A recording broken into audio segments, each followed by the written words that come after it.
안녕하세요. 저는 역시 안녕치 못합니다. 그렇지만 박원순 시장이 죽었다고 그러길래 제가 쫙 자료를 봤더니 의문이 많이 들어요. 박원순 씨는 진짜 죽었을까? 죽어야 했다면 그 이유는 무엇이었을까? 이런 것들 말이죠. 그런데 저만 그렇게 생각하는 것은 아니었어요. 제가 댓글에 이런 것을 발견했는데요. 박 시장님이 시신을 찾기 한참 전에 조선일보에서 사망 기사를 냈다고 그럽니다. 그렇다면 그 죽었다는 그 장소를 어떻게 미리 알았을까? 이게 이제 댓글이었는데 엄청난 많은 사람들이 추천을 했잖아요. 그만큼 이 죽음에 대해서 의혹을 갖고 있는 사람이 많다는 거예요. 그렇다면 저도 이런 시각을 따라서 한번 정리를 해보려고 합니다. 이제껏 사실은 죽었다고 그러는 의문사에 대해서 의혹들이 많았죠.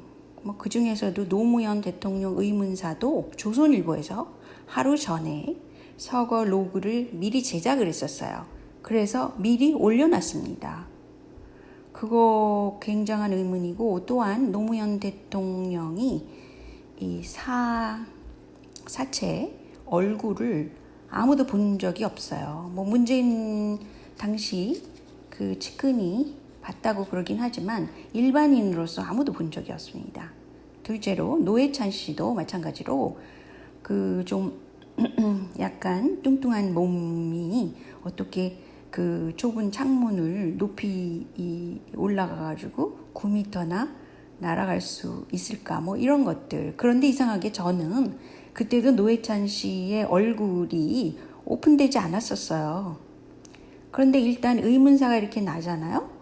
그러면 더 이상 거론할 수 없어. 그냥 우리는 추모해야 돼. 이런 식으로 끊임없이 이런 게 반복되고 있습니다. 이 기이한 의식 현상에 대해서 저는 대단히 의문을 갖고 있는 셈이죠. 그래서 제가 이런 일단 의혹에 대해서 몇 가지 보려고 합니다. 희한하게도 경찰이 여기 항상 발표를 하는데 박 시장의 사인과 고인 사인은 발표를 안 하겠다. 사인을 발표를 하네요. 고인과 유족의 명예를 위해서 발표를 안 한다는 겁니다. 아니 무슨 명예가 문제예요? 지금 사람이 죽었는데 그 사람이 진짜 죽임을 당했는지 그게 중요하잖아요. 또는 유족의 명예라는 게 뭡니까?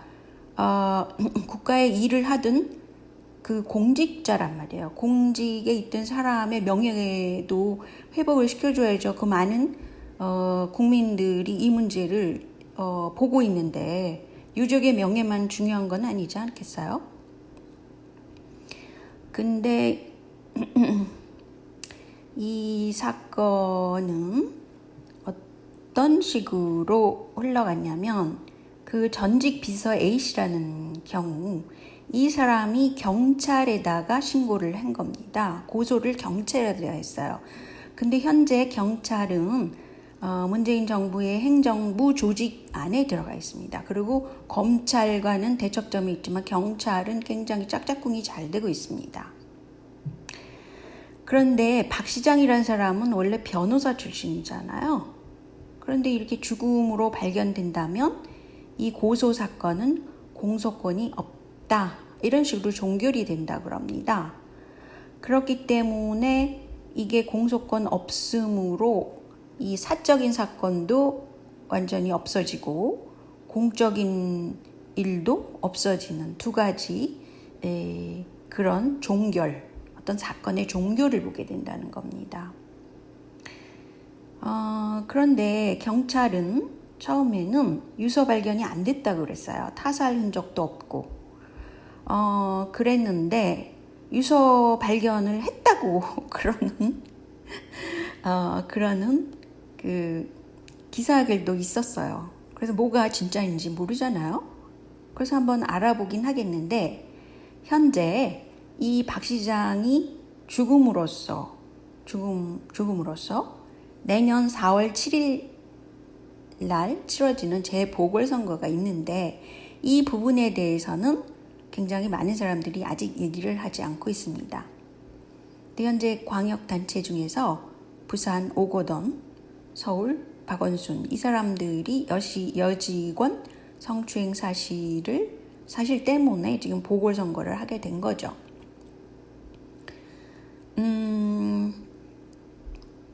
그런데 말이죠. 이 박 시장이 뭐를 추진을 했었냐면요. 이게 한겨레도 이거를 굉장히 열심히 추진을 하고 있었어요. 뭐냐면 퀴어 퍼레이드라는 거죠. 그래서 뭐 한겨레에서 문재인 대통령님, 박원순 시장님 내년 퀴어 퍼레이드 함께해요. 뭐 이런 거를 어떻게 타이틀로 걸 수가 있습니까? 참 좀 유치하잖아요.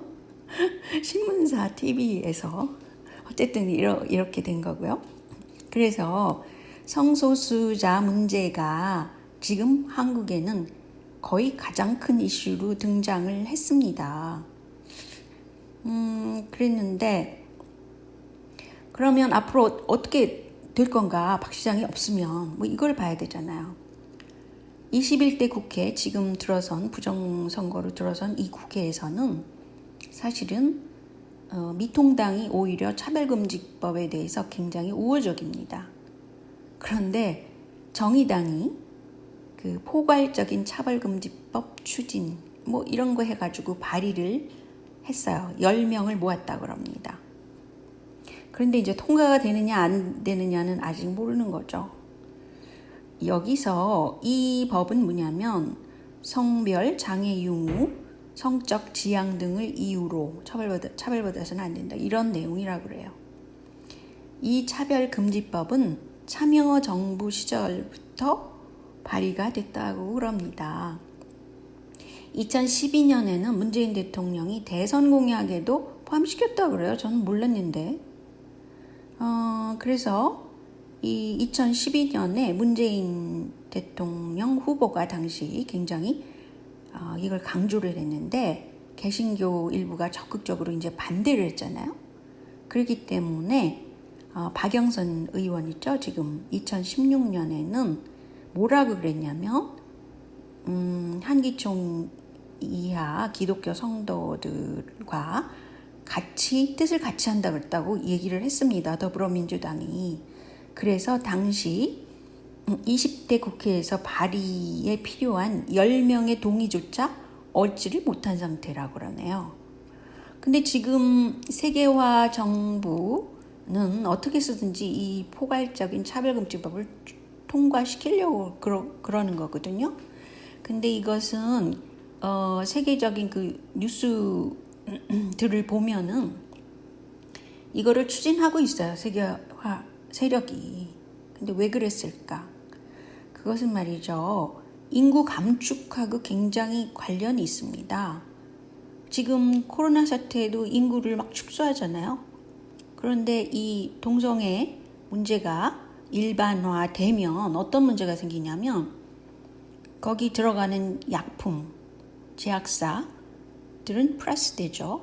국가가 치료해 주니까 국가 재정은 마이너스 되죠. 그리고 특히 이제 사회가 이제 문란해지고 뭐 병이 돌고 뭐 이런 상태잖아요. 그렇게 되면 제약사는 이득이지만 일반 사회는 엉망이 되고 애를 가질 수 있는 그러니까 결혼을 하겠다는 그 숫자가 줄어들 수밖에 없죠. 동성 연애를 해서 뭐 애를 기껏해야 입양 정도 할까? 그것도 안 하고 사는 사람이 많아질 것이며 또 사람들이 이제 생활을 두려워하겠죠. 뭐 HIV 이거 걸리면 어떡해 뭐 이런 식으로. 근데 한국에도 HIV가 점점 늘어나고 있습니다. 그런데 이 저는 개신교도가 아니지만 가 주장하듯이 이 남녀는 그 성경에서 분리시켜놨다. 하느님이 분리시켜놨다. 뭐 이런 것도 있지만 그 동성애가 성경에 금지해야 될 것으로 못 박아져 있잖아요.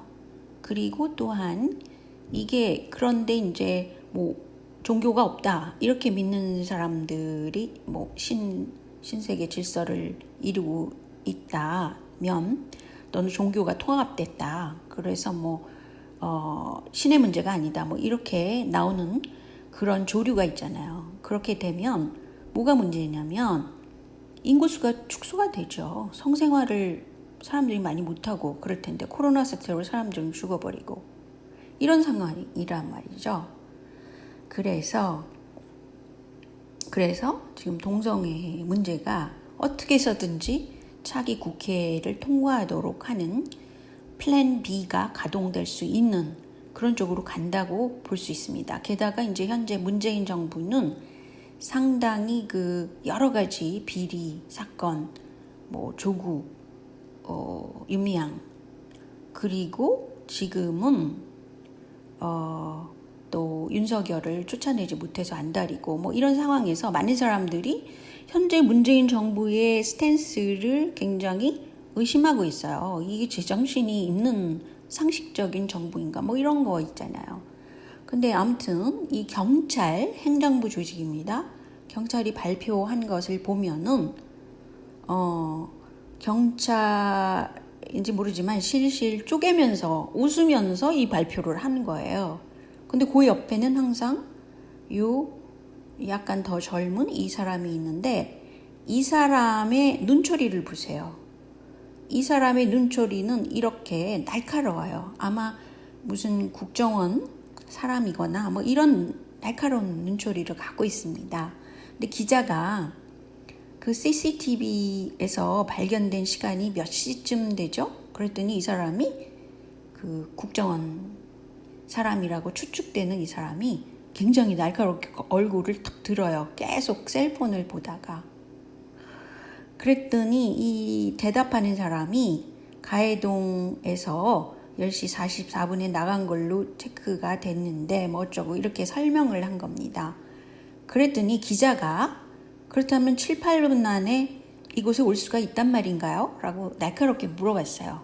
근데 숫자라는 거는 우리가 바꿀 수가 없잖아요. 그랬더니 무슨 또 제2의 국정원 직원이 다른 데 있다가 얼른 와가지고 제 생각에 국정원 직원이에요. 와가지고 뭐라고 싸바싸바 하는데 그것에 대답을 알려준 것 같습니다. 드디어 뭐라고 대답하냐면 박 시장이 택시로 이동해서 일단 왔다. 이렇게 이제 답을 바꿨어요. 그랬더니 그 기자가 말이 좀 바뀐 것 같은데 처음에는 도보로 이동할 수 있다고 했잖아요. 그랬더니 이 사람 눈초리 좀 보세요. 기가 막혀. 저는 이 사람 눈초리 보고 너무 놀라는 거 있죠. 이 실실 웃으면서 발표하는 사람하고 이 사람의 얼굴, 눈초리가 어쩜 이렇게 다를 수가 있어요? 근데 바보 같지 않아요? 어떻게 두 사람을 같이 이렇게 놓고 이런 발표를 한다는 겁니까? 한 사람만 놓고 발표를 해도 되는데 이 사람이 있음으로써 완전 대비가 되잖아요. 세상에 이런 발표 너무 바보 같다고 생각하네요. 그리고 이 사람이 있잖아요. 왼쪽에 있는 분이 너무 실실 웃으니까 결국은 기자가 아니 사람이 죽었다는데 웃음이 그렇게 나오십니까? 그게 이제 마지막으로 그렇게 얘기를 했어요. 너무 지금 흐름이 딱 나오죠. 그렇지 않겠어요?